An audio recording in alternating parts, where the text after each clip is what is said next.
Hey guys, how's it going? Michael Troy here. Today we're looking at Alpha Flight number 104, random issue, I know. I'm a huge Alpha Flight fan and an even bigger Aurora fan. I love Aurora of Northstar and Aurora. She's one of those tragic characters who's always been treated like crap since day one. Never, ever got her proper due, but I don't know. What are you gonna do? Anyway, so can't wait to show you this issue. It's like as much fun as the Alpha Flight 105 I recently did for the Christmas episode. So make sure you subscribe to my channel, hit like, and I'm gonna cue that intro and I will be right back. FitzTroytv, comic book art critiques, snark, talk, and sarcastic ways, representing geeky gaze, Sadie's comics rule the day. Hurry up and turn that page, Michael FitzTroy. Alright, so here we go, Alpha Flight 104. This is years and years and years after it jumped the shark. For me, Alpha Flight is one of my favorite teen books, created by John Byrne as foils for the X-Men. He did 28 issues, and it was never the same again. It went on for 120 issues, and apparently I stayed in until almost the bitter end. I have almost a complete run, but Bill Mantlo took over as writer, and basically dismantled and ruined everything Byrne did. And then we get an even better writer, which I'll get to in a second. So, but like I said, I love Aurora. She's a split personality, so this is kind of a fun cover with the split fractured images, illustrated by Tom Morgan, doing a lot of work in the 90s, apparently, for Marvel. Not one of my favorite artists. There's a clunkiness and like an unattractive quality. He's still suitable enough, but I mean, just like, yuck. Like, look how gross and ugly this is. Like, bad choice to make Heather Sasquatch standing right behind Heather. You don't really know where her ends and her hair ends and his fur begins. I almost said Furburger. And there's Northstar yelling at him. I don't know. The characters were just so off the rails and mismanaged. So, I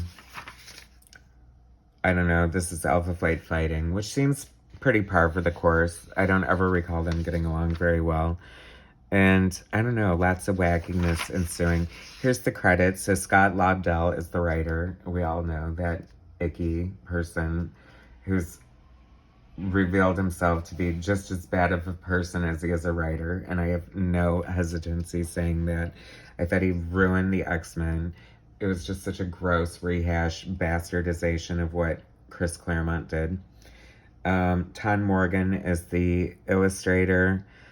I don't know how I feel about Tom Morgan's art. I don't know if it was a sign of the times. It doesn't appeal to me on many levels.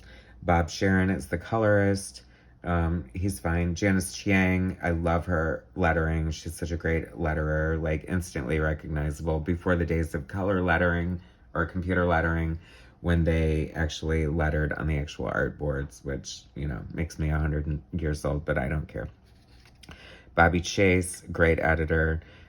She was John Byrne's editor on She-Hulk. She was Dale Keown's editor on the Hulk, so I'm fine with Bobby Chase. Tom DeFalco was editor-in-chief at the time. I never had a problem with Jim Shooter. He was like my editor for Marvel, and, that was before the internet, and we knew that we were not supposed to like him or whatever. So I never had a problem with that. I don't know if it was because the 90s or Tom DeFalco, but a lot of not great stuff happened at Marvel under his tenure. So I think it was more a sign of the times, but just super not into this. Here we have Aurora and all her, I guess she got more personalities as time went on. I don't know. I just feel like Scott Lobdell's writing is just so cringy and, forced and just, not even good. He was also a stand-up comic, so, there's all these stupid jokes that are thrown in for no reason. And just, I don't know. Not a big fan. What can I say? I hate reviewing books that I have negative things to say about. So But as I keep turning the pages, it's harder and harder to find good stuff to say about this book. Like, I don't even know what's going on. I thought maybe the surprise factor would, like, make it more interesting. This is heinous on so many levels. So this is her Jeanne Marie school teacher persona, and just looking so weird and gross. And I don't know. I guess, like, I generally love all art. I think if you have the balls to put a pencil to paper, like, it's worthy and merited. But I don't know. This just looks so phoned in and just so rushed and so uninspired. And I guess if I had to work from a Scott Lobdell script, I might be a little uninspired myself. So I'm not going to judge too harshly, because Tom Morgan has drawn plenty of things that I did really like. And cringe further. This makes me cringe for so many reasons. Although, quick sidebar, like, oh my god, all this great merchandise. I would love to have, like, all these t-shirts in my arsenal with these great graphic prints. Jim Lee's X-Men, who is that Hulk? Probably Dale Keown, I think so. Eric Larson's Spider-Man, Jim Lee, Captain America from X-Men, of course. Todd McFarlane, Jim Lee on Punisher, Jim Lee on Beast, Mark Texiera on Punisher, or Ghost Rider, one of my favorite Ghost Rider artists. So that's that little sidebar. I always have this fantasy that you could, like, get into a time machine and go back and order, like, merchandise from these catalogs, and you would still be able to get it. And yeah, that's what my fantasies are like. So then we have Alpha Flight in their matching uniforms, total bastardization of the Guardian costume that John Byrne created. That was so great. I'd almost rather see them all in replicas of the Guardian. Maybe I should do that as a pinup. What do you think, guys?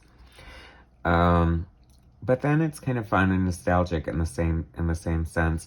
But this was like when X Factor, Peter David was doing X Factor, and they were all, like, having their team matching uniforms.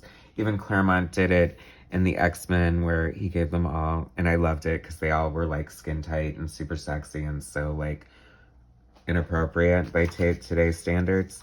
You know, because now everything's, like, bulky and, you know, ill-fitting and just not sexy. Oh my god, I mean, what's going on with her hair? I don't know. I love Aurora so much, and it just pains me to see her like that. But anyway, I just had an out-of-body experience, and I don't know what's going on. And you guys are like, oh my god, this is, like, the best Alpha Flight comic book I've ever seen. And it's weird. I feel like Sasquatch is definitely one of those characters that it's very hard for other artists to come close to what John Byrne does with the characters. So I'm probably not going to like him by anyone else. I think Art Adams drew him once on the cover of the Asgardian Wars trade paperback, and I was cool with that. But, so, tell me, fans, tell me, fans of Alpha Flight, what do you think? Is there an artist you feel, and maybe it's Tom Morgan, maybe you love his art, I don't know. I mean, he's not terrible. But, who draws a good Sasquatch other than Byrne? Not many, right? So that's that. That's my little look-see at this Alpha Flight with focusing on Aurora and her 75 personalities.